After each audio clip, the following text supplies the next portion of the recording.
अगर मैं पूछूंगा कि परमेश्वर महान है, सब कहेंगे हाँ, है ना? परमेश्वर कितना महान का है, कितना महान है, सब कहेंगे बहुत। लेकिन अगर मैं ये पूछूं कि आपके जीवन में परमेश्वर किस स्थान पर है, किस स्थान पे है? पहला स्थान का मतलब होता है सर्वोपरि, और सर्वोपरि का मतलब होता है his will, not my will. अब आप इसको मिलाते हैं, अभी आप अज्ञानता में बोल रहे हैं।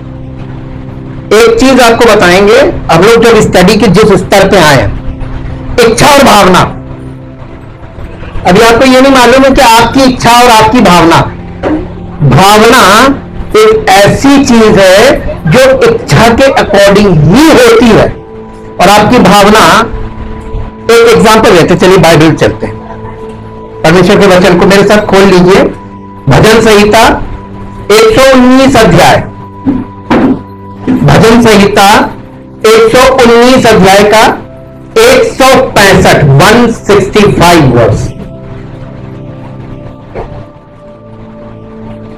बहुत ध्यान से पढ़िएगा। 100 तेरी व्यवस्था से, यानी परमेश्वर की व्यवस्था, यानी परमेश्वर का वचन, परमेश्वर की इच्छा, परमेश्वर का वचन परमेश्वर की इच्छा है, परमेश्वर का वचन परमेश्वर की योजना है, और इसको कोई मिला के कह दीजिए परमेश्वर की व्यवस्था। तेरी व्यवस्था से क्या रखने वालों को? प्रीति का मतलब क्या होता है? हमारे इंडिया में तो प्रीति नाम होता है।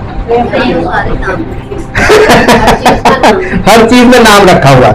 प्रीति रखने वालों को, देखिए जो परमेश्वर के वचन से प्रेम रखता है उनको क्या होता है? क्या मिलती है? शांति नहीं मिलती है, बड़ी शांति मिलती है। हाँ, और आगे, और उनको क्या नहीं लगती? ठोकर का मतलब समझते क्या? यीशु मसीह जब पृथ्वी पर सेवकाई कर रहा था, उसमें लोगों से कहा ठोकरों को लगना अवश्य है। ठोकर किसको लगती है, कैसे लगती है? व्यवहारी बता दें, जिसमें ईगो होता है उसको किसी भी बात को फट से बुरा लग जाएगा, एकदम और एकदम आपका नेचर बदल जाएगा, वहां पे जहर हो जाएंगे आप। मुझे बोल दिया, मुझे टोक दिया, किसको बुरा लगता है? ईगो। अब आप ये बताइए, पौलुस ने जब ये कहा कि अब मैं जीवित ना रहा, आई ईगो, मसीह मुझ में जीवित है। अब आप इन दोनों चीजों को कंपेयर कीजिए कि आप में कौन जीवित है। बोलिएगा मत, सब फंस जाएंगे। ईगो है, ईगो इंसान को परमेश्वर की उपस्थिति से निकाल ले जाता है। मुझे बुरा लग गया, मैंने, अगर कोई ये वादा कर रहा है, ये दावा कर रहा है मैं मसीह में हूं, मैं मसीह विश्वासी हूं, और ठोकर खा रहा है, उसको बुरा लग रहा है किसी भी व्यवहार से, वो मसीह में नहीं है, झूठा है, और वो झूठा दावा कर रहा है। हालेलुया। अगर ठोकरों के बारे में आप देखेंगे ना, तो यीशु मसीह के चेलों को जाकर देखिए क्या क्या व्यवहार उनके साथ किया गया, उन्हें बुरा नहीं लगा, क्योंकि वो उनमें मसीह था। आज समस्या क्या है मालूम है? आज भावनाएं हैं, आप भावुक मसीही हैं। आप जिस दिन आपकी भावना वास्तविकता में बदल जाएगी ना, सत्य। इन लोगों ने क्या किया है, हम लोग क्यों पहली सदी की कलीसिया फाउंडेशन क्यों स्टडी कर रहे हैं? परमेश्वर क्या है? पहली दृष्टि, यानी प्रथम दृष्टिया परमेश्वर क्या है? वचन। और आपको, एक मसीही को, इस युग में, the end of and days, परमेश्वर का सबसे पहला स्वरूप क्या है? परमेश्वर का पहला स्वरूप बताइए। वचन। और वचन के ऊपर आधारित कलीसियाएं नहीं है। हमने पिछले हफ्ते, पूरे हफ्ते इस बात का अध्ययन किया, और ये एक चेन रिएक्शन ही है। आज डेविड भाई ने एक गाना गाया था। कौन सा गाना गाया था? जिसके कान हो। अब कॉमन सेंस से अगर आप कहिए, आपसे कोई कहे तुम्हारे पास कान है, हाँ है, और सुनते भी हैं, लेकिन आप किसकी सुनना पसंद करते हैं? सबसे पहली बात जिससे आपका मूड खराब, आप उसकी सुनेंगे? ईगो क्या करता है आपको? परमेश्वर की सच्चाई को सुनने से दूर कर देता है। हाँ, हम नहीं जाएंगे, हम नहीं जाएंगे। वहाँ काम दोनों अलग है। उनके कान अलग है। एक्चुअली आज जिस टॉपिक को, क्योंकि हम अगले हफ्ते, आपने देखा होगा कि संडे को हम चेंज ओवर लेते हैं, एक लेवल से दूसरे लेवल की ओर जाते हैं, और ये काम लोग सोच रहे हैं कि वो क्रियाओं से प्रभु को प्रसन्न कर लेंगे। मॉडर्न क्रिश्चियनिटी में यहीं पे वो भूल में फंस गए। फाउंडेशन अगर नहीं है, फाउंडेशन क्या है? मैं आज आपके सामने प्रेरितों के विश्वास का सार बोलूंगा। आजकल कलीसियाओं में कहीं नहीं पाया जाता है, ये कहीं नहीं है, दुर्लभ हो गया। लेकिन हमें बचपन से हम लोग, क्योंकि हमने वो दौर देखा है कलीसिया का सही रूप, जब 4 या 5 लोग होते थे, वो घरों में होती थी, घरों में। हम शुरू से घरों की कलीसिया में ही बड़े हुए, और कलीसिया हमारे घर में होती थी, और वहां पर हम लोग प्रेरितों का विश्वास बोलते थे। शायद किसी को आज याद हो, मेरी पत्नी को याद हो, लोग हिंदी में बोलते थे, हम लोग उर्दू में बोलते थे। उर्दू में हमको याद है, मैं इत्तेकाद रखता हूं खुदाए कादिर मुतलक बात पर, जिसने आसमान और जमीन को बनाया, और उसके इकलौते बेटे खुदाबंद यीशु मसीह पर, जो कुंवारी मरियम से पैदा हुआ, पिलातुस पिलातुस की हुकूमत में दुख उठाया, सलीब पर खींचा गया और मर गया, और दफन हुआ, तीसरे दिन मुर्दों में से जी उठा, और आसमान और पिता के दाहिने हाथ विराजमान है। मैं इत्तेकाद रखता हूं खुदाए कादिर मुतलक बात पर, मुकद्दसों की रिफाकत, पाक कलीसिया आम पर, मुकद्दसों की रिफाकत, गुनाहों की माफी, जिस्म के जी उठने और हमेशा की जिंदगी पर। आमीन। ये इसको बोलते हैं अपोस्टल्स क्रीड। ये है प्रेरितों का विश्वास का सार। पौलुस इसी के विषय में कह रहा है पहला कुरिन्थियों 15 अध्याय के 3 और 4 पद में, कि जो सुसमाचार मैंने तुम्हें सुनाया, यदि तुम इस सुसमाचार को, जो वचन के आधार पर यीशु मसीह मारा गया, वचन के अनुसार यीशु मसीह गाड़ा गया, वचन के अनुसार यीशु मसीह जी उठा, अगर तुम ये विश्वास नहीं करते हो तो तुम्हारा विश्वास व्यर्थ है।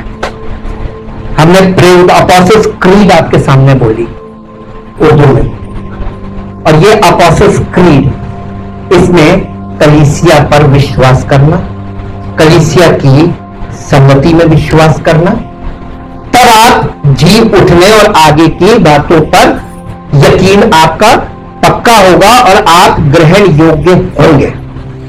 तो कलीसिया को और प्रभु यीशु मसीह को डिस्कनेक्ट करके कोई विश्वासी नहीं है, और ना वो उद्धार पाएगा। आज आपको रहस्य के बारे में बताएंगे। Kingdom of God is a mystery. कितने लोग जानना चाहते हैं रहस्य? परमेश्वर का राज्य ये रिलीजन नहीं है, जो लोग रिलीजन लेके खड़े, आओ जमा करो, जमा हो, हम लोग दुआ करेंगे और गीत गाएंगे, हो गया। प्रेरितों ने ये सब नहीं किया। पहली सदी की कलीसिया, और हम लोगों ने पिछले हफ्ते ये अच्छे से समझा कि कलीसिया की फाउंडेशन का पहला कोने का सिरे का पत्थर यीशु मसीह, उसके बाद कौन है? प्रेरित और भविष्यवक्ता। ये प्रेरित ही भविष्यवक्ता। देखिए, जो पुराने नियम में प्रेरित है, जो भविष्यवक्ता थे वो प्रेरित थे, नए नियम में जो प्रेरित है यही भविष्यवक्ता है। और ये फाउंडेशनल पार्ट है, और ये वचन में है। ठीक, बिब्लिकल चर्च जिसको बोला जाता है आज के युग में, जहां पर वचन के आधार पर कलीसिया ग्रो कर रही है आगे। अब आप देखिए, इसमें प्रेरितों के विश्वास में पूरी बाइबल आ जाती है, नया नियम भी पुराना नियम भी, सिर्फ प्रकाशित वाक्य छोड़ दिया जाता है। प्रकाशित वाक्य वो बातें हैं जो अंत में न्याय के समय पूरी होंगी, वो पिक्चर बुक है। Mysteries of the kingdom of God, परमेश्वर के राज्य के भेदों की समझ। परमेश्वर के राज्य के भेद केवल समझ वाली चीज है, रॉकेट साइंस नहीं है। रॉकेट साइंस नहीं है, और ना ही ये रिलीजन है। आज मसीहत में क्या हो गया है वो शायद आप लोग कैच नहीं कर पा रहे, क्योंकि सबके अंदर भावनाएं सर्वोपरि है। भावुक हैं आप, भावनाओं का पुतला। आप कहीं पर हो सकता है बहुत अधिक द्रवित हो जाए, कहीं पर ये भावनाओं का डिसबैलेंस है, कहीं पर बहुत अधिक क्रोधित हो जाए, कहीं पर बहुत अधिक दुखित हो जाए। ये एक्सट्रीम पर है, एक्सट्रीम क्रोध। ये आपकी भावनाएं जो है वो यानी अनकंट्रोल्ड है। लस्ट का मतलब हमने बताया था ना आपको, अनब्रिडल्ड डिजायर्स। और इसी के अकॉर्डिंग आपके अंदर जो विल आती है, विल इच्छा आपकी जो होती है, वो इसी के अकॉर्डिंग काम करती है, भावना के अकॉर्डिंग। और आपकी भावना गलत हो गई, इच्छा तुरंत गलत हो जाएगी। ये फ्री विल पे काम करती, जो इमोशंस हैं वो आपकी फ्री विल पे अटैक करते हैं। मेरे साथ एक पर, क्योंकि हम लोग इस सीरीज के जो हमारी चल रही है, नई सृष्टि और पुरानी सृष्टि, इसके एंडिंग पार्ट की ओर, जो कंक्लूजन की तरफ हम लोग जा रहे हैं स्टडी में, क्योंकि इसके बाद का जो सीरीज शुरू होगी उसमें हम लोग एक नए लेवल पर चले जाएंगे, अंडरस्टैंडिंग के लेवल पर। ये समझ ही है, आपको फिजिकली देखा जाए तो कुछ नहीं करना है, लेकिन स्पिरिचुअली जो आपको करना है वो आपके फिजिकल लाइफ से ही रिवील होगा। देखिए, जो आप गुप्त में कर रहे हैं, यीशु मसीह ने कहा था जो तुम गुप्त में कानों कान सुनते हो वो बाहर के लोग तुम्हारी जिंदगी में देखेंगे।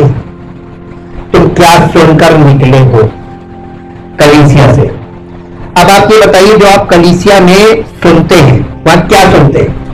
परमेश्वर का वचन। लेकिन ये वचन आपके अंदर हृदय में जड़ पकड़ पाता है या ऊपर ही ऊपर रहता है, इधर से इधर निकल गया? कोई नहीं बोल रहा। आपकी मौन स्वीकृति ये बता रही यही होता है। हालेलुया। देखिए, परमेश्वर के राज्य में, परमेश्वर का राज्य प्रिंसिपल्स पर आधारित है। प्रिंसिपल का मतलब सिद्धांतों पर आधारित है। परमेश्वर का पूरा वचन सिद्धांत पर है। मैं आपको इसको थोड़ा सा ब्रीफ बता दूं। पहले बाइबल की पहली पुस्तक के पहले अध्याय में परमेश्वर ने सृष्टि की रचना की। वहां आप देखते हैं उसने प्राकृतिक सिद्धांतों पर सृष्टि की रचना की। सब चीजें उस सिद्धांत के अंतर्गत काम कर रही हैं कि नहीं कर रही?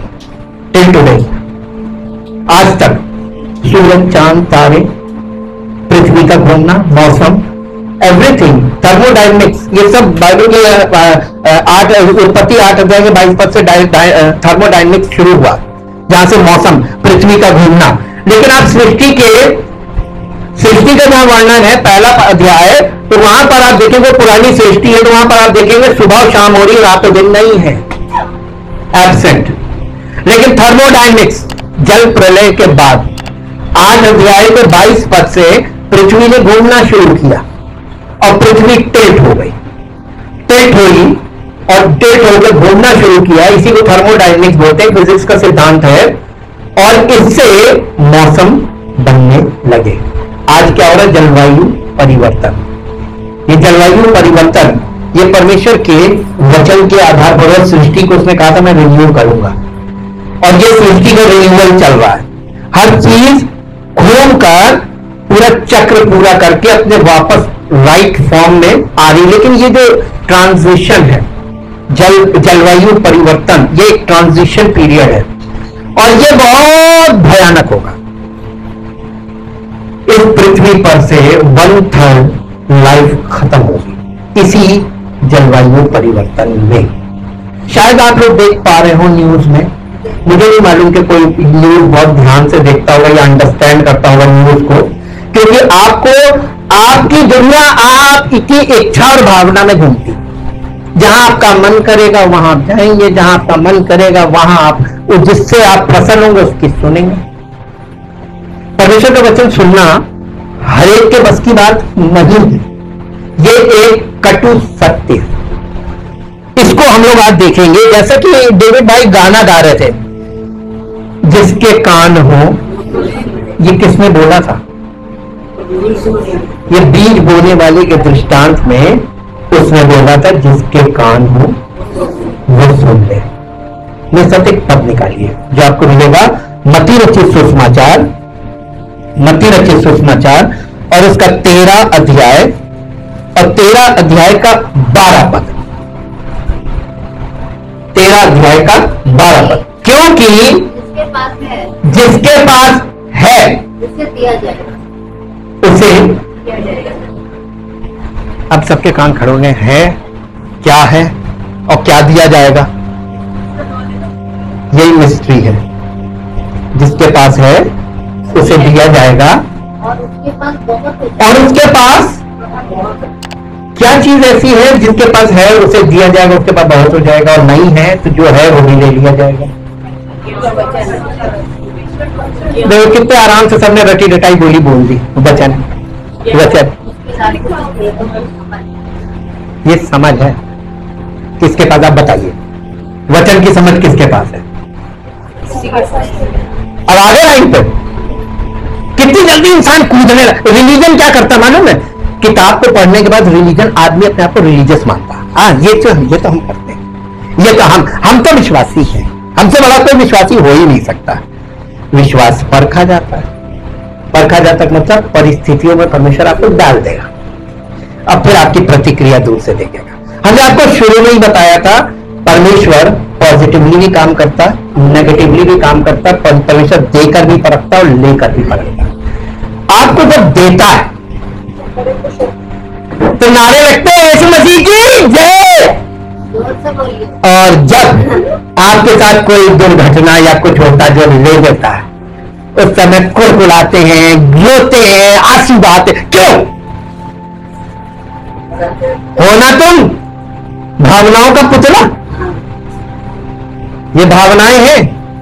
भावुक होकर आप उसकी जय बोलते हैं, और जब आपकी भावना को ठेस लगती तो आप उसको कुड़कुड़ाने लगते हैं। परमेश्वर ने मेरे साथ किया, मेरे साथ ऐसा किया, मेरे साथ ऐसा किया। ये वो जीवन है जो बहुत स्लोली चलकर जिया जाता है। हालेलुया। अब परमेश्वर के वचन से प्रेम करने, वचन कौन है? प्रभु यीशु मसीह। वचन से प्रेम करने वालों को कभी ठोकर नहीं लगती है। गाली देगा दे दे, उसका ही मुंह गंदा हो रहा। हमारे साथ तो अभी हाल में हुआ, मंडे को एक बंदे ने मुझे इतनी बुरी तरीके से बदतमीजी की, आपको मालूम है, हमें बुरा नहीं लगा। हम डेथ में गए थे, बाहर गए तो उसने मुझे जो कह दिया वापस जाइए। मुझे अब बहुत बदतमीजी से भीड़ में खड़े हो गए। मुझे हम दोनों थे, ना इन्हें बुरा लगा ना हमें बुरा लगा। हम लोग जिस काम से गए थे अंदर गए, वहां पर हमने प्रेयर की, वापस आए, और फिर वापस आके बाहर खड़े हुए थे। और जब वो मसला सॉल्व हुआ तो मेरे पास आके कहने लगा सॉरी, मैंने आपके साथ बदतमीजी। हम हंसने लगे, हम कहा हमें बुरा नहीं लगा, ये आपकी भावना थी, आपकी मलड़ी भावना थी। हमको आपकी भावना से चोट नहीं लगी, क्योंकि हम उससे प्यार करते हैं, उसके वचन से प्यार करते हैं, उसकी इच्छा और योजना में है। हमें मालूम है कि लोग हमको कभी कभी बुरा कहेंगे, गाली देंगे, मुंह पर मेरी निंदा भी कर देंगे। हम कहें प्रभु यीशु मसीह के विषय में लिखा है वो गाली सुनकर गाली सुन लेता था और अपने आप को सच्चे न्याय कहता है। बस यही करते हैं, मसीही जीवन ये है। अगर आप इतनी ग्रेविटी आपके अंदर नहीं है तो आप मसीह में नहीं है। आपका दिल आपको धोखा दे रहा है कि आप विश्वासी हैं। मसीही लोगों को कितना भी बुरा व्यवहार, आपको मालूम है यीशु मसीह के पास एक स्त्री आई, कनानी स्त्री थी, और कहने लगी कि प्रभु मेरी बेटी पर दुष्टात्मा है, मेरी सहायता कर, हे दाऊद की संतान मुझ पर दया कर। उसने कहा बच्चों की रोटी कुत्तों को देना उचित नहीं। उस स्त्री ने क्या कहा? आज ऐसे कोई बोल दे, ईगो हर्ट होगा, हम नहीं आएंगे, इन्होंने मुझे ये कह दिया। हालेलुया। उस स्त्री ने क्या कहा? हे प्रभु मैं जानती हूं तू सत्य बोल रहा है, परंतु कुत्ते भी तो मालिकों की मेज से गिरा चूर चार खाते हैं, मुझ पर दया कर दे। उसने उसके इस विश्वास को देखकर उसी समय उसकी लड़की ठीक हो गई। उसने अपनी बेटी के लिए उन शब्दों से ठोकर नहीं खाई। आपको अगर कलीसिया में ठोकर लगती है, झूठ मत बोलना, बहुत तेज लगती है, ये बहुत अच्छी बात है। मालूम है किसको नहीं लगती? किसको नहीं लगती? जो स्वाभाविक तौर पर मूर्ख हैं, जो स्वाभाविक तौर पर निर्बल अवस्था में हैं। जो किसी योग्यता में नहीं है उनको नहीं लगती, ये सत्य है। लगेगी उन्हीं को जो सक्षम होंगे। हालेलुया। हाँ वही, तो पूरी समझ आ चुकी है। या जिसको पूरी समझ, बिल्कुल सही बात, जिसको पूरी समझ आ गई वो नहीं, और या बिल्कुल निर्बल होगा वो नहीं। बाकी फिजिकल बहुत तेज मिर्ची लगती है। लेकिन एक बात बताइए, प्रभु यीशु मसीह आपसे यही पूछेगा तो छोटी सी बात पर मिर्ची लग जाएगी? तुम सत्य आगे कैसे? यीशु मसीह ने अपने चेलों से क्या कहा था? परंतु जब वो अर्थात सत्य का आत्मा आएगा वो तुम्हें सब सत्य का मार्ग बताएगा। लेकिन वो बातें मैं तुमसे कहूंगा नहीं, इसलिए क्योंकि तुम अभी उसे सह नहीं सकते, अभी तुम चोट खा जाओगे। और वही कड़क बातें पवित्र आत्मा के द्वारा आज के युग में कर रहा है। क्यों लोग भागते निकल कर, ठोकर खाए भाग जाए। और ये फिर उसका ठोकर लगना बल्कि ये तो टेस्टिंग है, विश्वास का परख होगी, उसमें सब कुछ होगा। एक पद पढ़िए आप इसी 13 अध्याय का 51 और 52, उसके ऊपर एक हेडिंग होगी बाइबल में, पुरानी और नई शिक्षा का पुरानी और महत्व। पुरानी और नई शिक्षा का। अब ये बताइए, आपसे मैं पूछ रहा हूं, आप इस बाइबल को पढ़ के यहां पे क्या समझ में आया? पुरानी और नई शिक्षा किसी को समझ में आया? Old Testament. हाँ, Old Testament, the teaching of the law and teaching of the grace. New Testament, new covenant, old covenant, पुरानी वाचा, नई वाचा, ये दोनों वाचा को कंबाइन किया यीशु मसीह ने। कलीसिया की फाउंडेशन से अगर आप जुड़े नहीं होंगे तो आप इन चीजों को समझेंगे नहीं। अब इसमें पढ़िए क्या लिखा, 41 वर्ष। क्या तुमने ये सब बातें समझी? ये यीशु मसीह किससे बोल रहा है? Only to his disciples. ये केवल चेलों से बोल रहा है, वो 12 चेले जो फाउंडेशन में, जो फाउंडेशन का पार्ट है, फाउंडेशनल पार्ट। यीशु मसीह कोने का पत्थर है फाउंडेशन का। उसके बाद रद्दा चलता है ना, उसके बाद कौन आया यीशु मसीह के बाद? प्रेरित और भविष्यवक्ता। यही तो पिछले हफ्ते की टीचिंग रही है। और उसके बाद सुसमाचार प्रचारक, आज के नहीं, पत्रियों में है, उनके नाम तक दिए हुए, जिन्होंने सुसमाचार का प्रचार किया। अब आपको एक बात बताए, जैसा हम लोगों ने पिछले हफ्ते देखा, यीशु मसीह ने कभी भी अपने चेलों को या किसी भी पर्सन को कलीसिया बनाने का आदेश नहीं दिया। तो आज ये लोग अपनी अपनी कलीसियाएं क्यों बना रहे हैं? This is anti Christ ministry, ये एंटी क्राइस्ट मिनिस्ट्री है। और ये क्यों हो रहा है? क्योंकि कलीसिया में से लोग ठोकर खाकर जाकर अपना ग्रुप बना ले रहे हैं। हालेलुया। और या किसी ऐसे ग्रुप में जो एंटी ग्रुप होगा उसमें जाके मिल जाते हैं। देखिए जियो पॉलिटिक्स में आप देखिए, वर्ल्ड में जो पॉलिटिक्स चल रही इंटरनेशनल, उनके उस देश की उस देश से नहीं बन रही, तो उस देश में उन्होंने अपना एक ग्रुप बना लिया, अलायंसेस। अब 2 ग्रुप, पूरी दुनिया 2 भागों में बढ़ गई। जियो पॉलिटिक्स यही है, बाइबल भी यही कहती है, यीशु मसीह भी यही कहता है। यीशु मसीह के आने के बाद दुनिया 2 भागों में बटेगी। और जिस दिन आपकी जिंदगी में आ गया ना, आपके दिल में, आपकी दुनिया 2 भागों में बढ़ जाएगी। अब आपको चूज करना है कि आपको किधर जाना है, यीशु मसीह की तरफ या विरोधी की तरफ।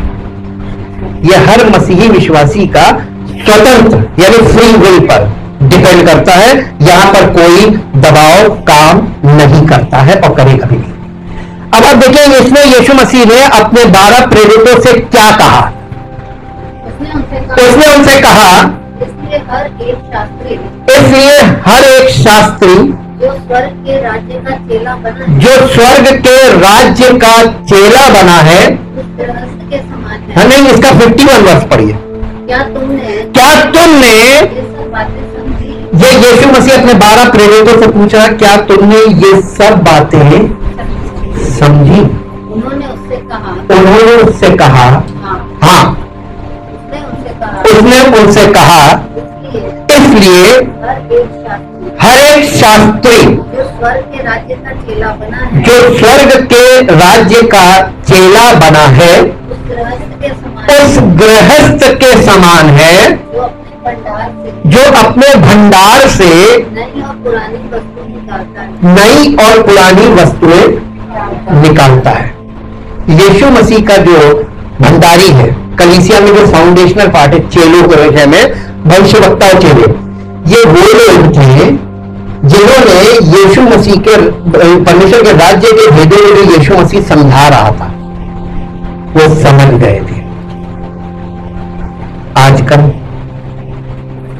अगर आप प्रेरितों और भविष्यवक्ताओं यानी उस फाउंडेशन से कनेक्टेड नहीं है, यानी जिस पर्सन से, जिस परमेश्वर के सेवक से, मसीह के सेवक से आप जुड़े हैं, उसका कनेक्शन कहां से होना चाहिए?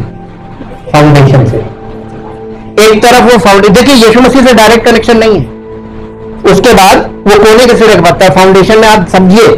उसके बाद प्रेरित और भविष्यवक्ता, और फिर सुसमाचार प्रचारक तीतुस और तिमोथियस, ये सब ये प्रचारक थे। आपका संबंध अगर इनके साथ कनेक्शन नहीं है स्पिरिचुअली, तो आपके साथ जो लोग कनेक्ट होंगे क्या वो मसीही होंगे? फाउंडेशन कनेक्ट नहीं। हमने आपको ये बताया ना, बीच की कड़ी, इसके बिना आप मसीह तक कनेक्ट नहीं होंगे। तो आगे की सब चीजें भूल जाइए कि आपको उद्धार मिलेगा और आपको परमेश्वर के राज्य में अनंत जीवन मिलेगा। राज्य के वारिस बनेंगे कि नहीं बनेंगे, कुछ नहीं आता। दूसरी बात कि प्रभु यीशु मसीह ने राज्य का प्रचार किया था, रिलीजन का नहीं किया था। शास्त्री फरीसी लोग रिलीजन लेकर खड़े थे, Jewish religion, the top religion in the world at that time। और यीशु मसीह परमेश्वर की ओर से राजा था, तो वो राज्य की बात कर रहा था। और देखिए रिलीजन और राज्य का टकराव आपको नए नियम में यीशु मसीह और शास्त्री फरीसियों के बीच में देखने को मिलता है। आज बहुत से लोग, यीशु मसीह ने यह बोला था कि शास्त्री फरीसी मूसा की गद्दी पर बैठ गए, तो उनसे सावधान रहना, उनकी शिक्षाओं से सावधान रहना। अब मेरा एक कॉमन यानी एक छोटा सा प्रश्न है, आपके पास बाइबल की समझ कितनी आ गई कि आपने अपने आप डिसाइड करना शुरू कर दिया कि हमको ये उधार पाएंगे, यहाँ पे ये सही है, ये कलीसिया सही है, ये पास्टर सही है, ये डिसीजन आप लेते हैं, ये किस आधार पर लेते हैं? ये आपकी भावना है, आगे ना इच्छा और भावना, ये आप उल्टा खेल है। अब आप बहुत ध्यान से समझिए, उद्धार चाहिए कि नहीं चाहिए? आपको राज्य चाहिए या रिलीजन चाहिए? मैक्सिमम लोग यहां से छोड़ के भागे, मालूम क्यों? मुझे मालूम है कारण। मुझे सर्टिफिकेट दे दीजिए स्कूल में बच्चों की फीस माफ करानी, बैप्टिज्म। हमने कहा ये सब हम करते नहीं है, क्योंकि हम तो राज्य का सुसमाचार लेकर खड़े। ये जहां हो रहा संस्थाओं में, लोग संस्थाएं पकड़ने लगे, चक चक चक चक चक चक, क्योंकि उनको सर्टिफिकेट चाहिए। प्रभु सर्टिफिकेट नहीं देता है, वो हमारी जिंदगी को प्रत्यक्ष प्रमाण बना के खड़ा करता है। और कैसे कैसे लोगों ने पर्सनल मुझसे कॉन्वर्सेशंस की, सर्टिफिकेट मांगने, किसी को स्कूल में लगाना है, बच्चे की फीस माफ करने के लिए, किसी को जाति प्रमाण पत्र। हमने कहा चाहिए वहां बनता है, ये कोई रिलीजन है ही नहीं, हम कहां से दे? सच्चाई तो यही है, ना मानो ना समझो, जाओ जहां मिल रहा वहां जाओ, लोग कनेक्ट हुए। आज दशाएं पूछ लीजिए, लोगों को मालूम है उनकी दशाएं क्या है। हालेलुया। खिले चेहरे थे, छुटकारे हो रहे थे, सब बंद हो गया। जी, ये बात यीशु मसीह ने जो इनसे पूछी, क्या तुमने ये सब बातें समझी? कौन सी बातें? यीशु मसीह 13 अध्याय की शुरुआत कर रहा है उस दनादन दनादन दनादन दनादन दनादन। एक्चुअली ये जो दो पद हैं 51 और 52, ये अपने आप में एक पैराबल है, यानी एक दृष्टांत है। ये दृष्टांत आप लोगों को कभी नहीं समझ में आएगा, क्योंकि इस दृष्टांत में चेलों से वो क्या कह रहा था और उनको दृष्टांत के रूप में रख रहा था चेलों को। इसके लिए आपको पहले 13 अध्याय के पहले पद से और यहां तक आपको पढ़ना पड़ेगा, जितने दृष्टांत उसमें बोले, लेकिन हम पूरा नहीं पढ़ेंगे, हमारे पास समय की कमी है। हम मुद्दे की बात देखेंगे।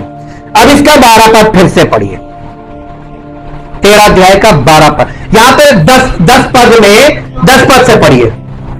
चेलों के पास आकर उसने कहा, चेलों के पास आकर नहीं, चेलों ने पास आकर किससे कहा? उससे किससे? यीशु मसीह से कहा, तू लोगों से दृष्टांतों में क्यों बातें करता है? दृष्टांतों में क्यों बातें करता है? जी, उसने उत्तर दिया, तुमको स्वर्ग के राज्य की। तुमको किसको? तुमको का मतलब किसको? अब आपको फॉल्ट होता है जब हम लोग इसको पढ़ते हैं कि तुमको, तो हम अपने आप को वहां एड ऑन कर देते हैं। हमको तो मिली है, राज्य के भेदों की समझ मिली है। ये चेलों से कहा गया, to whom said to whom, यानी किसने किससे कहा और क्या कहा। बाइबल को आप बिल्कुल क्लियर समझिए, ये आपको सिर्फ समझने की बात की जा रही है। इसमें जो भेद छिपा हुआ है वो जब तक आपके दिल में आकर फिट नहीं हो जाएगा आपको रास्ता मिलेगा नहीं। ये सकरा रास्ता है जी। तुमको तो स्वर्ग के राज्य के भेदों की, इसका मतलब मिस्ट्रीज, इंग्लिश में पढ़िए, इंग्लिश में है 10:10। Then the disciples came to him and said, बेटा रीडिंग का एक तरीका होता है, पंक्चुएशन है ना, उसमें कॉमा पे थोड़ा स्टॉप, फुल स्टॉप पे पूरा स्टॉप जी। He said and said, why do you speak to them in parables? to them in parable, यानी तू लोगों से दृष्टांतों में बातें क्यों करता है जी। And he replied to him, उसने अपने चेलों को जवाब दिया, to you यानी तुमको, चेलों को, it has been given to know the secrets and the secrets, secret एक नहीं है, kingdom of God is full of secrets and mysteries, plural है, हाँ, of the kingdom of heaven, स्वर्ग के राज्य के भेदों, secrets and mysteries, और इसको पकड़ के रखिएगा जी। but to them यानी जो सामान्य लोग हैं, it has not been given, उनको नहीं मिला है। आज कलीसिया में जो सामान्य लोग हैं, क्या इनके पास समझ है परमेश्वर के राज्य के भेदों की? है? अब ये अदर जो कलीसियाएं हैं, सो कॉल्ड चर्चेस, ये कर क्या रहे हैं? ये इन लोगों की इच्छाओं और भावनाओं को भुना रहे हैं, इनकैश कर रहे हैं, मेन फ्रेम बनी के लिए। ये फाउंडेशनल कनेक्शन से नहीं खड़े हुए। अगर कनेक्शन से खड़े होते ना, वर्ड सामने रखते, कहीं वर्ड नहीं है। अब देखिए इससे क्या हो रहा है, इससे ये हो रहा है कि जब तक कोई व्यक्ति, कोई सच्चा मसीही जब तक परमेश्वर के वचन से कनेक्टेड नहीं होगा, एक इन लोग की शिक्षा में आपको एक चीज मिलेगी, इसको रिलीजन बोलते हैं। रिलीजन ने इनको क्या झूठी शिक्षा दे दी कि सब कुछ परमेश्वर के हाथ में है, वो चाहेगा वही होगा, जिसके कारण आज लोग अपने आप को मसीही विश्वासी जो कह रहे हैं, दावे कर रहे हैं, वो क्या कर रहे हैं? परमेश्वर से मांगने में लगे हुए, प्रार्थनाएं कर रहे हैं, प्रभु ये दे दे, प्रभु ये दे दे, प्रभु ये दे दे, प्रभु ये दे दे। चेलों को कभी आपने इस तरीके की प्रार्थना करते बाइबल में देखा है? तो चेलों के साथ जब आप कनेक्ट होंगे तो आपको मिस्ट्रीज मिलेगी, या चेले के थ्रू जो फाउंडेशनल कनेक्शन है जिसका, उसी से आपको ट्रुथ मिलेगा। बाकी लोग तो आपको आपकी भावनाओं को भुनाते रहेंगे। अरे देखिए, ये कहना कि तेरी इच्छा पूरी हो, मैं एक एग्जांपल ले रहा हूं, और ये जानने की लिए समर्पित होना कि उसकी इच्छा क्या है, दोनों में अंतर बताइए। मुंह से ये कहना तेरी इच्छा पूरी हो, और उसकी इच्छा के लिए अपने आप को समर्पित करना, to know what is his will, ये जानने के लिए उसकी इच्छा है क्या। ये ब्राइंड गेम कर दिया आपने, तेरी इच्छा पूरी हो, और उसमें अपनी लगाए पड़े। तो हमारा हाँ, जब तक आपका समर्पण नहीं है, उसकी इच्छा नहीं चल रही, आप अपनी इच्छा कहने को आप कुछ भी कह दो। ये मुंह जो है ना, जो कुछ यीशु मसीह ने एक भेद की बात बोली, जो कुछ मनुष्य के दिल में भरा होता है मुंह से निकलता है, लेकिन अगर आपके पास अंडरस्टैंडिंग होगी तो आप नहीं बोलेंगे। उसकी इच्छा के लिए आपको अपनी इच्छा कुर्बान करनी पड़ेगी। अब ये हार्ड पार्ट है, आपने अपनी कितनी इच्छाओं को कुर्बान कर दिया। जब आपको यहां उपस्थित होना है, प्रभु तेरी इच्छा पूरी हो, लेकिन सॉरी मैं नहीं आ सकता। हो गई इच्छा पूरी? नहीं समझ में आ रहा है? नहीं पूरी हुई ना, लेकिन कितनी, ये देखिए ये वाले खेल in the religion, Jewish religion में बहुत किया हम लोगों ने।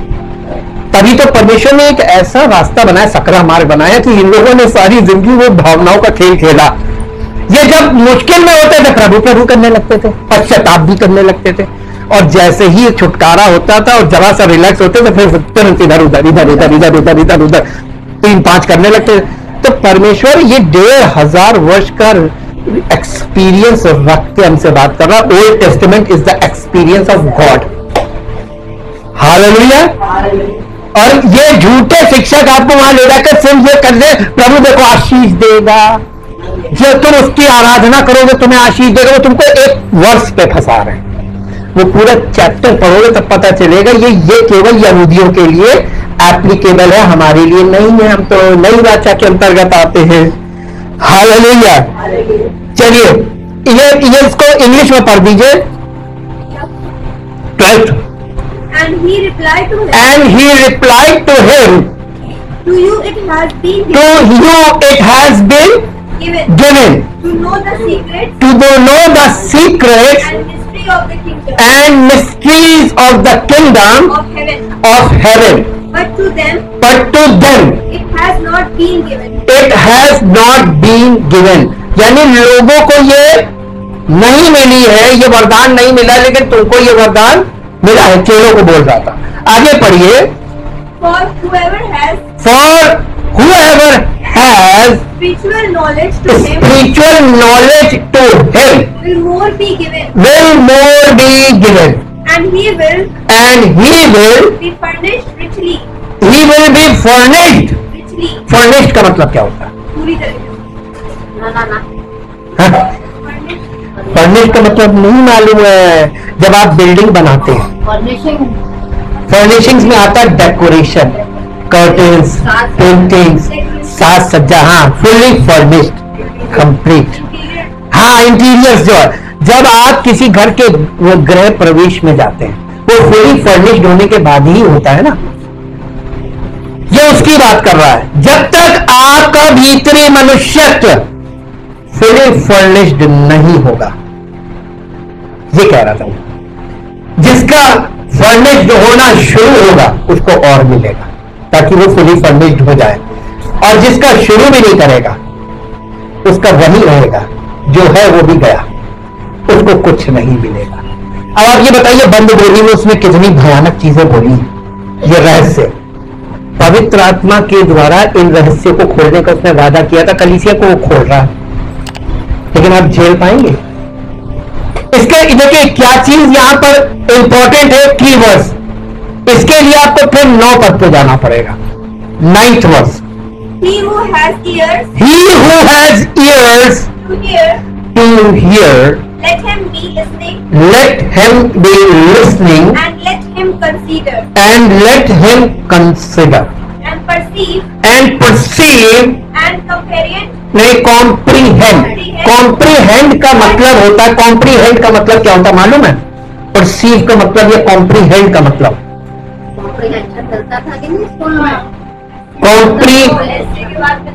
कॉम्प्रीहेंड का मतलब होता है टू अंडरस्टैंड फुली।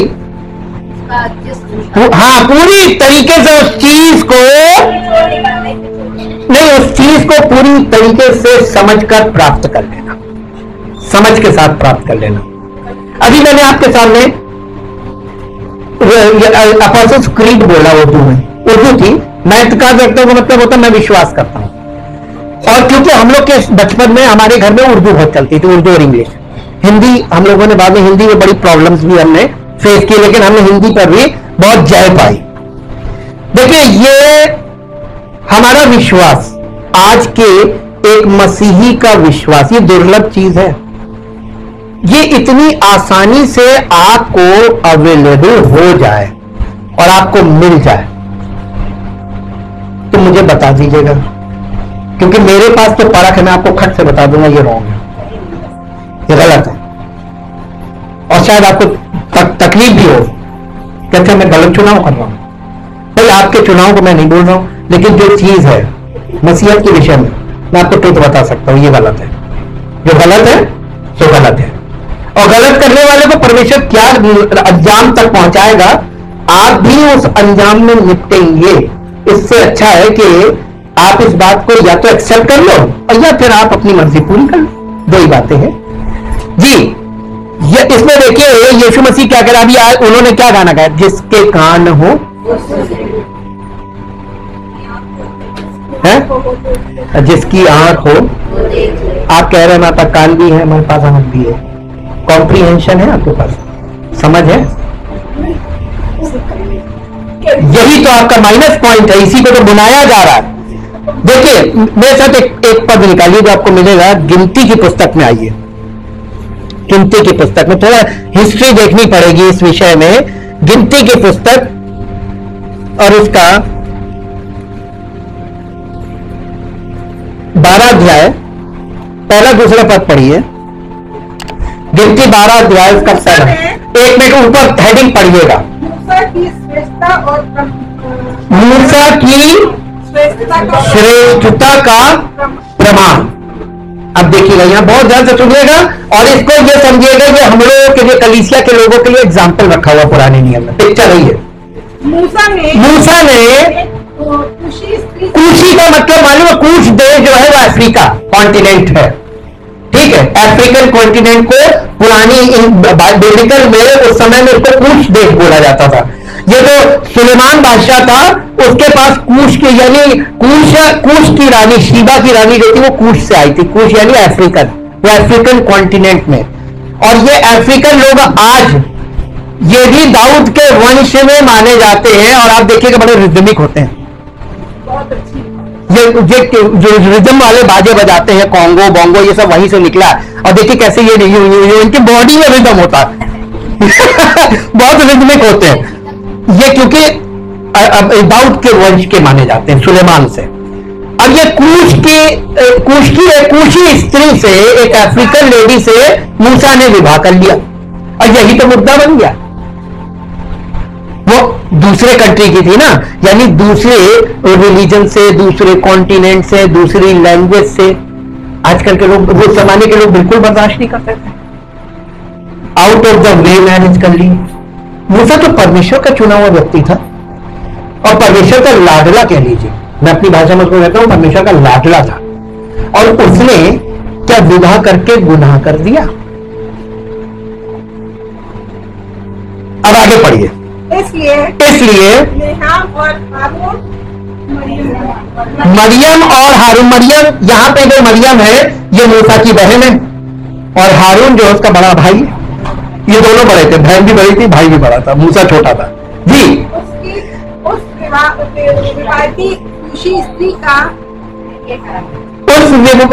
स्त्री के कारण, उस कूशी स्त्री के कारण जिससे उसने विवाह किया था, उसकी निंदा करने लगे। क्या करने लगे?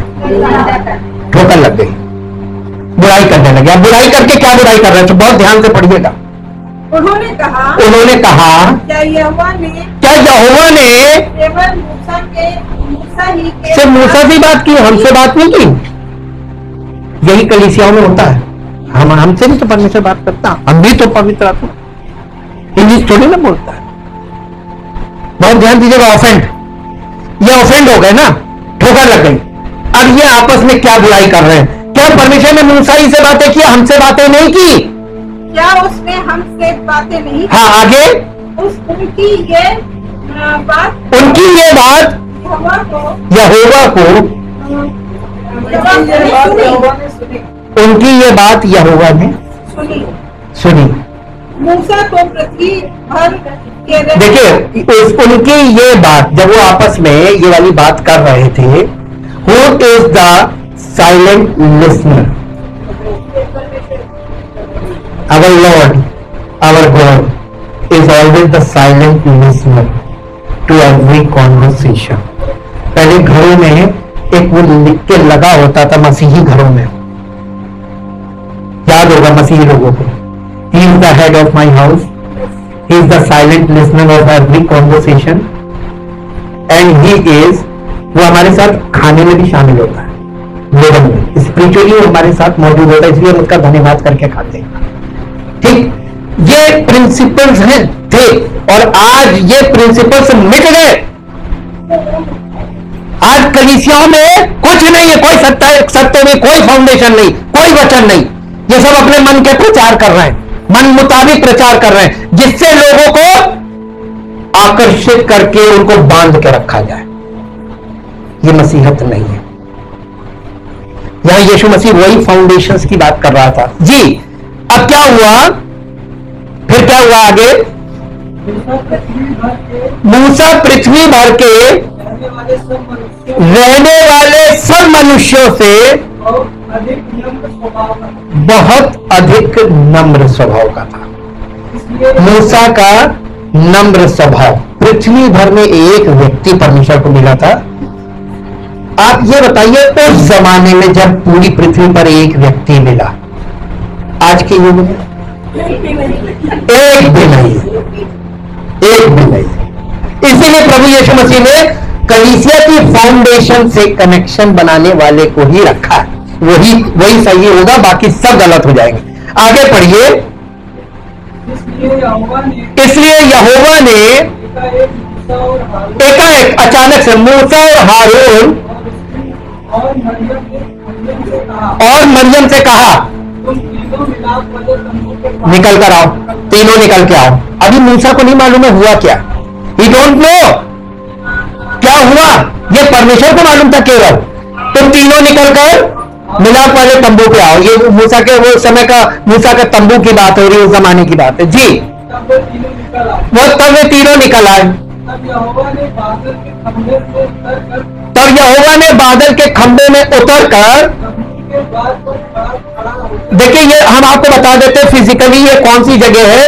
वो जो पीतल की हौदी और वो सामने द्वार था ना पवित्र स्थान में प्रवेश करने का, ये उसके बीच का पैसेज है, वहां की बात है जी।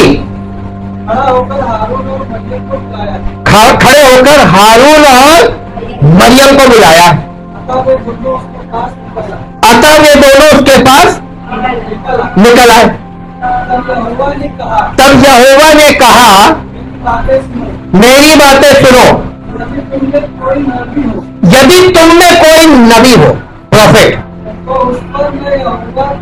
तो उस पर मैं यहोवा दर्शन के द्वारा अपने आप को प्रकट करूंगा, या स्वप्न में उससे बातें करूंगा। नबी के लिए, केवल प्रॉफिट के लिए। परंतु मेरा दास मूसा मेरा नबी नहीं है, ये मेरा नबी नहीं है ना, ही इज माई फ्रेंड। हाँ, इसी को मैन ऑफ गॉड बोलते थे, ही इज माई फ्रेंड, ये मेरा दोस्त है और मैं इससे आमने सामने। आगे पढ़िए। वो यानी मूसा तो मेरे सब घराने में विश्वास योग्य है, उससे मैं मूसा से मैं गुप्त रीति से नहीं, परंतु आमने सामने और प्रत्यक्ष होकर, यानी वो मेरी प्रेजेंस में बैठकर मुझसे बातें करता। कहने का मतलब यह था। और उस जमाने में आप देखिए 10 आज्ञा लेने कौन गया था परमेश्वर की उपस्थिति, वो आग नीचे से दिखाई दे रही थी। इजरायली लोगों ने देखा, ये प्रमाण है, सब देख रहे थे ऊपर आग, प्रचंड आग, लेकिन मूसा उस आग में भस्म नहीं। सोने का था क्या मूसा? परमेश्वर जिसको अपनी प्रेजेंस में आने की अनुमति देता है, केवल वो ही उसकी प्रेजेंस में टिक सकता है, अन्यथा लोग दूर से उसकी प्रेजेंस का आनंद ले सकते हैं, उसकी प्रेजेंस में एंटर नहीं कर सकते। मूसा इज अ पर्सन ये वो व्यक्ति था जो परमेश्वर की प्रेजेंस में जाकर परमेश्वर से बात करता था। यही उसने कहा, आमने सामने प्रत्यक्ष होकर मेरे से बात करता है, मैं उससे। और उसका भाई हारून मूसा का नबी था, क्योंकि परमेश्वर मूसा को बोलता था और मूसा हारून से बोलता था, और जो बात परमेश्वर मूसा से बोलता था, मूसा वही बात एज इट इज लिटरल हारून को बोलता था। लेकिन हारून लोगों को लिटरल नहीं बोलता था। आज भी यही है। अब आप देख रहे बेसिक, यानी आपका कलीसिया की नींव कितनी इंपॉर्टेंट है। आपका इन्फ्लुएंस, आपको परमेश्वर का वचन कहां से प्राप्त हो रहा है। Source, foundation. जब पेड़ की जड़ होती है तो पेड़ का पोषण कहां से मिलता है? तो जड़ जितनी गहरी होगी पेड़ उतना ही मजबूत होगा और उसके फल उतने ही अच्छे होंगे। ये पिक्चर क्लियर हुई। बीज बोने वाले के दृष्टांत पर प्रभु यीशु मसीह यही चीज दिखा रहा था कि तुम लोग किसके चक्कर में पड़ जाते हो। मूसा को उसने उसकी श्रेष्ठता का प्रमाण कैसे दिया, और आप जब नए नियम में आते हैं इब्रानियों 2 अध्याय में, वहां मूसा और यीशु मसीह का कंपैरिजन किया हुआ है। That is the comparison chart of Jesus Christ with Moses. मूसा के द्वारा परमेश्वर ने जो काम शुरू किया, मसीह के द्वारा उस काम को पूर्ण किया। मसीह जो है वो इन सब चीजों का पूर्ण करने वाला है। और यीशु मसीह फाउंडेशन का कॉर्नरस्टोन है। उसके बाद प्रेरित है, भविष्यवक्ता है और सुसमाचार प्रचारक है। आज तो नहीं, ये आपको केवल बाइबल में मिलेंगे। अगर आप इनसे कनेक्टेड हैं तो पवित्र आत्मा आपके थ्रू यही वचन as it is literal word लोगों तक पहुंचाएगा। यहां हो रहा है कि नहीं हो रहा है। हम अपनी मर्जी से कुछ बोल रहे हैं, अपनी इच्छा से कुछ बोल रहे हैं, या आपके सामने कोई अपनी इच्छा रख रहे हो, या आपको कुछ और डावाडोल कर रहे हो। As it is literal word. और सबसे बड़ी परेशानी मालूम क्या है? आपका लिटरल वर्ड को एक्सेप्ट करना। फाउंडेशन नहीं आएगी बिना इसके। ये किंगडम ऑफ गॉड, ये वर्ड इज द सीड। बीज क्या है? परमेश्वर का वचन। पवित्र आत्मा काहे के लिए आया? परमेश्वर के वचन के बीज को बोने के लिए मनुष्य के हृदय में। उसको एक माध्यम चाहिए, एक मनुष्य। तो हम क्या है? केवल माध्यम। काम तो उसका आत्मा करेगा ना। तो हम आपको वचन से जो रख रहे हैं सामने, यही पवित्र आत्मा का काम है। और अगर आप इसमें पार्टिसिपेट नहीं करते तो आप उन रहस्यों से अनभिज्ञ रहेंगे, भावनाओं में धक्के खाते रहेंगे और एट लास्ट आप शून्य पे चले जाएंगे। यही बात अब यहां पर ये, इसको इंग्लिश में पढ़िए। जो ये कह रहा है कि परमेश्वर ने जो बोला उन लोगों से, उसको इंग्लिश में पढ़िए। मेरे ख्याल से 6। And he said, Hear now my words. देखिए परमेश्वर अपने वचन को सुनने के लिए बोला, Hear now my words. If there is a prophet among you, I the Lord make myself known to him in a vision, and speak to him in a dream. But not so with my servant Moses. He is entrusted entrusted and faithful in all my house. and faithful in all my house. With him I speak mouth to mouth, directly, clearly, not in dark and not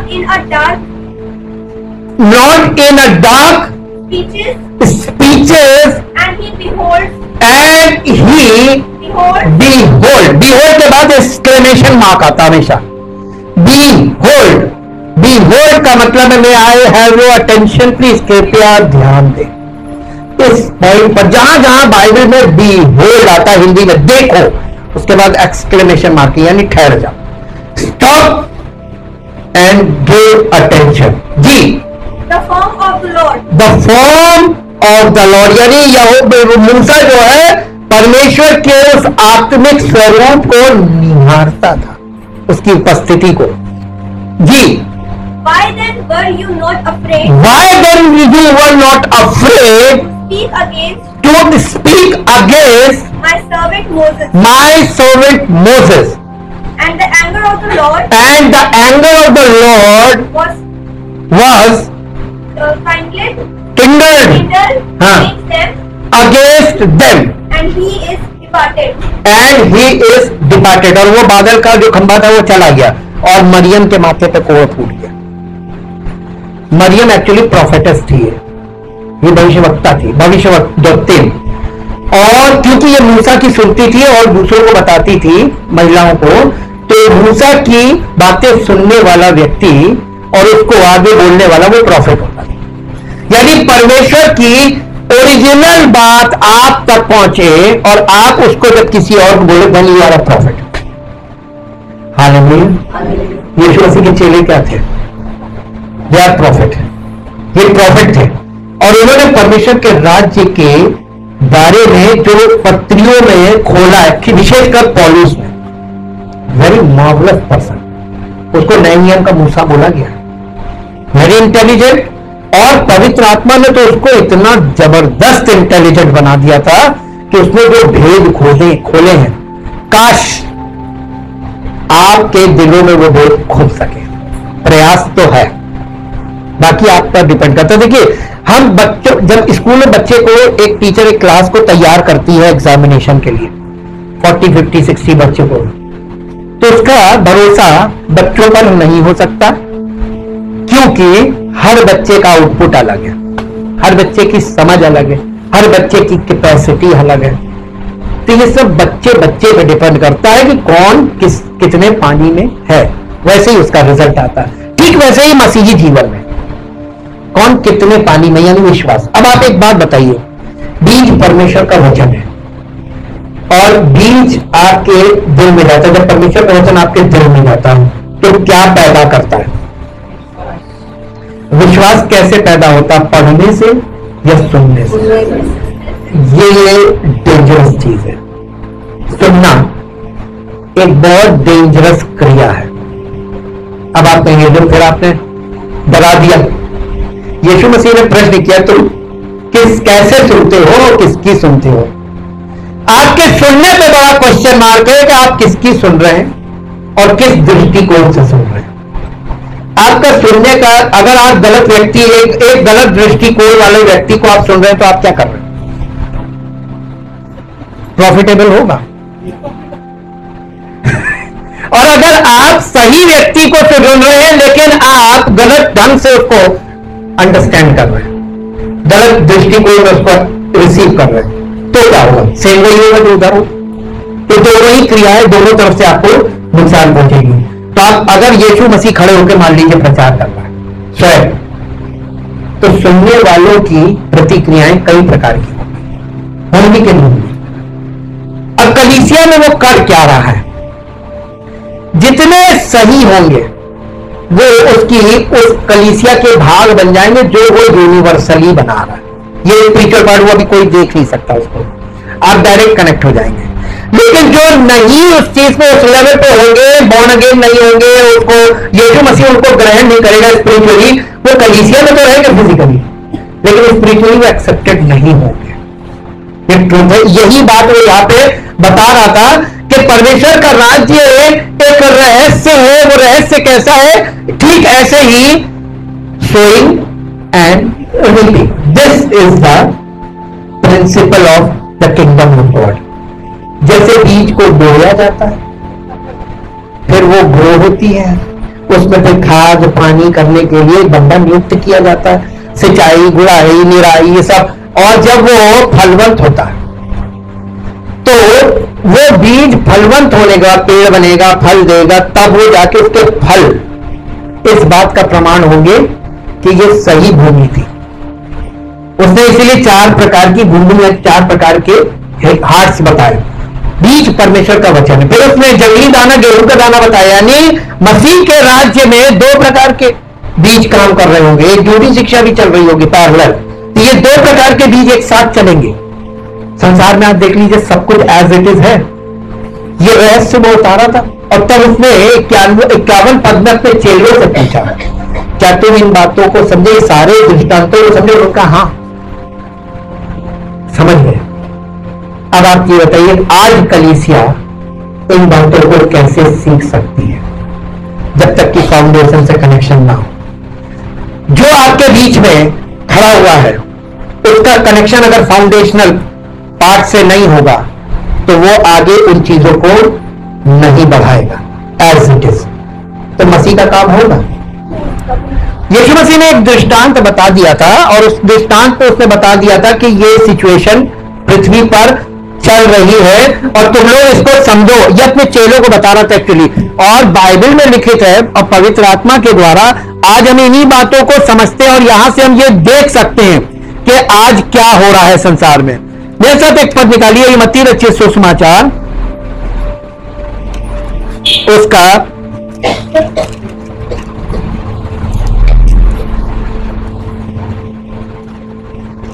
उसका अध्याय है 21 और उसके 33 पद से देखिए, ऊपर heading होगी, ऊपर एक हेडिंग होगी, दुष्ट किसानों का। अब आप इसको बहुत ध्यान से सुनिएगा। खेती पर आगे देखिए, परमेश्वर का राज्य बिल्कुल खेती प्रिंसिपल वही है, एग्रीकल्चर प्रिंसिपल काम करता है। बीज आपके दिल में बोया जाएगा और उस दिल में बीज जो बो दिया, आप बीज में दिल में बीज लेके पूरी दुनिया घूमते रहेंगे, फलवंत होगा। कलीसिया में आपको खाद्य पानी कहां मिलेगा? वहीं पर परमेश्वर सेवक को ठहराया। आप उससे डिस्कनेक्ट रहिए, बीज फलवंत होगा। विश्वास सुनने से पैदा तो हो जाता है, लेकिन उसके पालन पोषण में किसी का उसको ग्रो भी तो करना है बीज को। वो विश्वास का बीज जो आपके दिल में बोया गया, यही सुसमाचार है जी। एक और दृष्टांत सुनो। एक गृह स्वामी था जिसने दाख की बारी लगाई, यानी कलीसिया जी। उसके चारों ओर बाड़ा बांधा, उसने रस का कुंड खोदा और गुम्मट बनाया और किसानों को उसका ठेका देकर परदेश चला गया। जब फल का समय निकट आया तो उसने अपने दासों को उसका फल लेने के लिए किसके पास भेजा? कौन से किसानों पर? जिनको ठेका दिया था जी। और किसानों ने उसके दासों को पकड़ के किसी को पीटा और किसी को मार डाला और किसी पर पथराव किया। आप यीशु मसीह के चेलों के जीवन में ये चीजें पूरी होती हुई देखेंगे जी। फिर उसने पहलों से अधिक और दासों को भेजा और उन्होंने उनसे भी वैसे ही किया।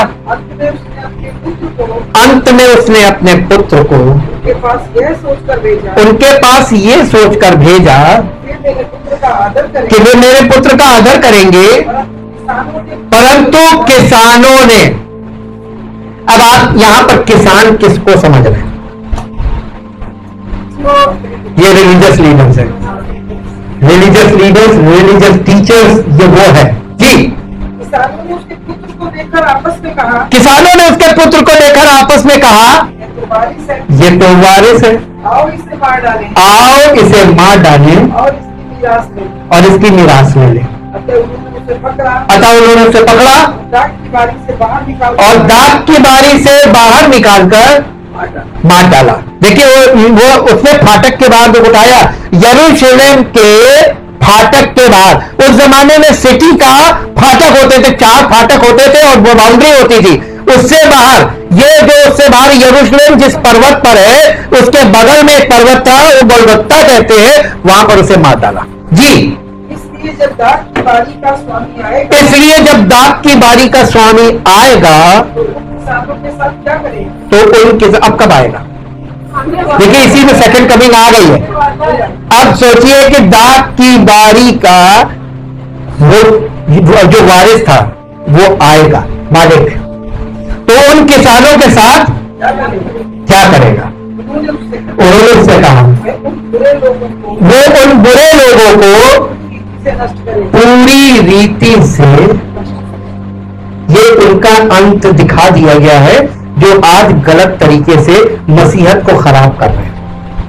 नेम फेम मनी में मसीहत को लेकर खड़े हो गए और लोगों को जो परमेश्वर के वचन से अनभिज्ञ हैं उनको भ्रमित करके उनकी भावनाओं से फायदा उठा रहे हैं, यानी भावनाओं से खेल रहे हैं जी। और दाग की बारी का ठेका, और दाग की बारी का ठेका दूसरे किसानों को देगा, दूसरे किसानों को देगा जो समय पर उसे फल दिया, जो समय पर उसे फल दिया करेंगे जी। उनसे कहा, यीशु ने उनसे कहा, क्या तुमने कभी पवित्र शास्त्र में ये नहीं पढ़ा, क्या तुमने कभी पवित्र शास्त्र में ये नहीं पढ़ा, जिस पत्थर को जिस पत्थर को, राजमिस्त्रियों ने निकम्मा ठहराया था। अब यहाँ पे पत्थर कौन है और राजमिस्त्री कौन है?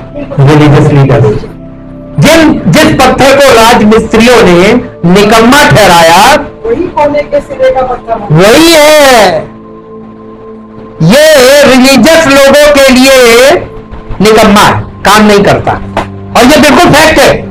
आप रिलीजियसली यीशु मसीह, आप रिलीजियस पार्ट में चले गए, यीशु मसीह काम नहीं करेगा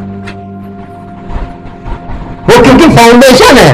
उसके आगे प्रेरित भविष्यवक्ता और सुसमाचार प्रचारक हैं, उसके बाद प्रेजेंट टाइम का सेवक होगा और उससे आप कनेक्ट होंगे जो इनसे कनेक्ट होगा।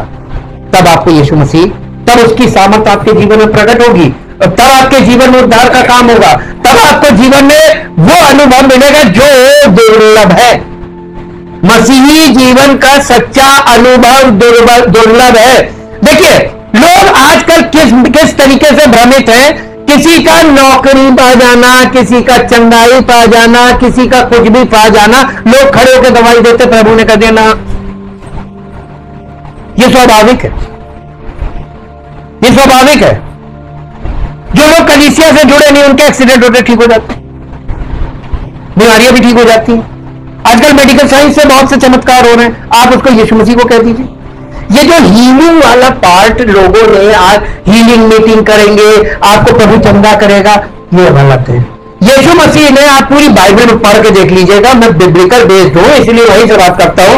यीशु मसीह या उसके चेलों ने कभी हीलिंग मीटिंग करी? कभी करी? क्यों नहीं करी? आज हीलिंग मीटिंग के नाम पे लोगों को जमा कर ले, क्योंकि बीमारियां मैक्सिमम लोगों में है। तो मेरा एक यहाँ पे एंटी क्वेश्चन है। पौलुस के पास एक समस्या थी, बीमारी थी। उसने प्रभु से कहा, प्रभु मुझे चंगा करना ना, मेरा अनुग्रह तेरे लिए पर्याप्त है। तो पौलुस ने कभी भी किसी को हीलिंग की बात नहीं करी कि आओ प्रभु तुम्हें चंगा करेगा। जब हम मसीह में बच्चे थे ना, तब एक पास्टर आए थे दिल्ली से, और उन्होंने उस जमाने में वो बातें बता दी थी शायद अभी तक लोग एक्सेप्ट नहीं कर पाए मसीह में। उन्होंने कहा हीलिंग इस बात का सबूत नहीं है कि आपको मसीह ने चंगा किया, ये स्वाभाविक है। हालेलुया। आज के युग में बोल रहे हैं, ये पुराने जमाने की बात नहीं है। उस समय मेडिकल साइंस जीरो थी, और जब यीशु मसीह ने लोगों को बोल बोल के, जा तेरे विश्वास ने तुझे चंगा किया, लेकिन उनकी जिंदगियों में दोबारा बीमारियां नहीं आई, इस बात का कोई प्रमाण नहीं मिलता, क्योंकि अर्ली चर्च फादर ने कहा था कि नहीं, बीमारियां तो आती जाती रहेंगी। उद्धार सबसे बड़ा चमत्कार है मसीह में। अगर आप बॉर्न अगेन हो गए, ये सबसे बड़ा चमत्कार है। बाकी इससे बड़ा कोई चमत्कार नहीं है मसीह में। सब चीजें आती रहेंगी, जाती रहेंगी, कभी होंगी कभी नहीं होगी। पौलुस का जो चेला था तीमुथियुस, उसको भी एक पेट की समस्या थी। उस जमाने में ये आरओ वाटर नहीं हुआ करते थे, बिस्लरी वाटर भी नहीं हुआ करते थे, समस्या थी। और पेट, क्योंकि इधर उधर का पानी पीने से पेट की समस्या होती है, तो पौलुस ने इसको ये बोला कि देखो पेट की गड़बड़ी के कारण, जब हम कमेंट्रीज में जाते तो उसका पता चलता है उसको एक पेट की, ये एक ऐसे, यानी क्या बोलते हैं, क्रॉनिक समस्याएं होती हैं, ये उसको थी तीमुथियुस को, लेकिन उसको चंगाई नहीं मिली। पौलुस ने उसको कहा, क्योंकि पौलुस भी उसी श्रेणी में आता था ना, पौलुस ने कहा पेट की गड़बड़ी के कारण कभी कभी थोड़ी सी लिकर लिया कर एज ए मेडिसिन, क्योंकि वो पेट को अब देखिए, आप पहले जमाने में जब बिस्लरी वाटर नहीं था तो लोग जो बाहर से आते थे तो वो पानी की जगह क्या पीते थे भैया, है ना? वो उनकी मजबूरी थी, क्योंकि यहाँ पानी नहीं पी सकते। आज भी फॉरेनर जब आते हो यहाँ का पानी नहीं पी सकते, और आप यहां से विदेश जाएंगे आप पानी नहीं पी सकते, आपको खरीद कर पीना पड़ेगा। अब तो वाटर है बिस्लरी वाटर, अब आरओ वाटर है, लेकिन उस जमाने में नहीं हुआ करता था। तो आप ये भी साथ साथ देखिए कि जो लोग बीमारी और तकलीफों के बाद भी उसकी सेवा कर रहे थे, तो क्या वो गलत थे? और इस कारण से पौलुस को कई लोग छोड़ के चले गए। एक जगह पौलुस ने लिखा कि तुमको लुभा के ले जा रहे, तुम्हें मित्र बनाना मांग रहे, लेकिन वो तुम्हारे भले के लिए नहीं है। लेकिन बेचारा कर क्या सकता था, रोक तो सकता नहीं, दुख होता है। जो व्यक्ति दूर तक देख ले रहा है और देख रहा है कि ये उधर जा रहा है और अपना है, कष्ट होगा कि नहीं, लेकिन कर कुछ नहीं सकता। मेरे अपने बच्चे, अगर मैं देख रहा हूं कि ये वाला निर्णय ले रहे और ये इनके लिए आगे जाके बहुत दूरगामी रूप से बहुत खराब होगा, लेकिन प्रेजेंट में आपको हर चीज बहुत अच्छी लगी, वेरी गुड, बहुत बढ़िया बहुत बढ़िया बहुत बढ़िया। लॉन्ग रन में देखिए, हम लोग रात में वॉक पे निकलते हैं, एक पीछे सरदार की वो चलती थी, फैक्ट्री चलती थी, उन्होंने बंद कर दी। वो मेरे बहुत बहुत मानते मुझे वो मुझे मिल गए पीछे वाले, और वो मुझे मिले तो हम उनको, क्योंकि नाइट का समय था, हम पहचान नहीं पाते। ये मेरी पत्नी ने कहा देखिए इनको कुछ बोलिएगा नहीं, इनको आंखों से साफ दिखता नहीं, इनके पर्दे में प्रॉब्लम है। कहने का अच्छा मैं कुछ नहीं बोल रहा हूं। तो फिर वो मुझसे, क्योंकि वो मुझसे अपने दिल का हाल करते थे कि नहीं ये मैं इनको प्रभु मानता हूं, ऐसे ही बोलते हैं वो, तो मैं इनको अपने दिल का हाल बताता हूं, ये मेरे लिए दास करते। तो वो कहने लगे कि अपने बेटे के बारे में बता रहे थे कि उसकी मैरिज में प्रॉब्लम आ रही है बहुत, और अभी फिर उन्होंने 10 किस्से बता दिए कि उनकी जब वो झंझट हुई 10 लाख रुपए लगे छुटकारा हुआ, उधर उनकी हुई 5 लाख लगे छुटकारा हुआ। वो ये कह रहे थे ये चल क्या रहा है, जिस स्पीड से मैरिज उसी डबल स्पीड से ये चल रहा है। हम लोग ऐसा ये देखते होंगे, ये आपकी अरवली समस्या नहीं, ये आज के युग की समस्या है। सब बॉस है, जब तक भाई तब तक अपनी, जिस दिन भाई उस दिन अपनी नहीं। और इतने ज्यादा हो रहे, इतने ज्यादा, क्योंकि ये जो जनरेशन है ना, ये सेंसुअल जनरेशन है। जो इनको देखने में अच्छा लगेगा, जो इनको भाएगा, उसे लपक लेंगे। बाद का दूरगामी परिणाम वो तो समय पे आपको मिलेगा। पर प्रभु यीशु मसीह अपने चेलों को शॉर्ट साइटेड और लॉन्ग रन दोनों दिखाता था, क्योंकि वो मालूम था कि ये आगे लोगों की आंखें यही खोलेंगे। और यहां से देखिए आप फाउंडेशनल पार्ट, किसको यीशु मसीह के रहस्य समझ में आ गए थे? 6 लोगों को, प्रेरितों और भविष्यवक्ताओं को। अब बताइए पत्रियां किसकी लिखी हुई हैं? उन्हीं की, जिनको समझ में आएगा। तो पत्रियों का आधार यीशु मसीह की शिक्षा ही होगी ना। तो ये सारी पत्रियां यीशु मसीह की शिक्षा के आधार पर बात करती हैं। और आप इसमें देखिए कि पौलुस सबसे ज्यादा, यीशु मसीह के बाद पौलुस सबसे ज्यादा झूठे प्रचारकों से वो निपटा है। और उसने तो वो राज खोले कि अब क्या बताएं आप, कैसे झूठी कलीसियाएं खड़ी करके मसीह की कलीसिया को बदनाम किया जाएगा, ये तक बता दिया। जैसे यन्नेस और यम्ब्रेस ने मूसा का विरोध किया था। निकाल के पढ़ दीजिए 2 तीमुथियुस 3 अध्याय और उसका 8 पद। 2 तीमुथियुस 3 अध्याय उसका 8 पद। जैसे यन्नेस और यम्ब्रेस ने मूसा का विरोध किया था, वैसे ही ये भी सत्य का करते हैं। कौन? ये ऐसे मनुष्य हैं कि जिनकी बुद्धि भ्रष्ट हो गई है, और वे विश्वास के विषय में निकम्मे हैं, पर वे आगे नहीं बढ़ सकते। कैसे? आप पीछे जाके देखिए निर्गमन 7 अध्याय में, जब मूसा ने हारून से कहा अपनी लाठी फिरौन के दरबार में अपनी लाठी नीचे डाल दे, उसने हारून ने डाल दी। अब ये जो मूसा था, ये क्या था हारून के लिए? परमेश्वर परमेश्वर ने कहा था कि मैं तुझको, मूसा को, मैं तुझको परमेश्वर से ठहराता हूं, किसके लिए? हारून के लिए। और जैसे ही हारून तेरी आज्ञा मानेगा, जैसे तू मेरी आज्ञा मान रहा है, तो वो होगा जो मैंने कहा है। और जैसे ही उसने लाठी डाली, वो अजगर बन गई। तो फिरौन ने कहा ये कौन सी बड़ी बात है? उसने अपने जादूगरों को बुलाया, और जादूगरों को बुलाया, उन्होंने भी अपनी अपनी लाठी डाली, वो भी सांप अजगर बन गई। यही कलीसिया में हो रहा है ना। यीशु मसीह का मैं अपनी कलीसिया बनाऊंगा, तो उसके विरोधी में ये कौन बनता? मैं भी बनाऊंगा। अब एक तरफ कलीसिया और एक तरफ कलीसियाएं, बहुत ध्यान से सुनिएगा। अब मसीह जो कलीसिया बना रहा, वो अभी किसी को दिखेगी नहीं, क्योंकि वो स्वर्गीय स्थानों में तैयार कर रहा है, स्पिरिचुअल। और ये लोग क्या जमीन पर? ये कलीसियाएं हैं और एक कलीसिया, आत्माएं और आत्मा। यही तो उसने कहा आत्माओं को परखो, कि प्रभु की ओर से ही नहीं, प्रभु की तो एक ही आत्मा है, ये आत्माएं। हर कलीसिया में अलग आत्मा है और प्रभु की आत्मा जी। अब देखिए, उसने, उन्होंने अपनी अपनी लाठी डाली, वो भी सांप बन गई। उसने क्या किया? मूसा की, हारून की लाठी के सांप ने उन सब की लाठियों के सांप को, मसीह की कलीसिया ही जयवंत होगी, ये दिखा दिया। समझ पाओ तो समझ लो। और ये कलीसिया जो होगी मसीह की, ये क्योंकि वचन पर आधारित होगी। अब लास्ट में एक पद पढ़िए जो आपको मिलेगा, यूहन्ना रचित सुसमाचार 8 अध्याय 31 और 32 पर। यूहन्ना रचित सुसमाचार। तब यीशु ने उन यहूदियों से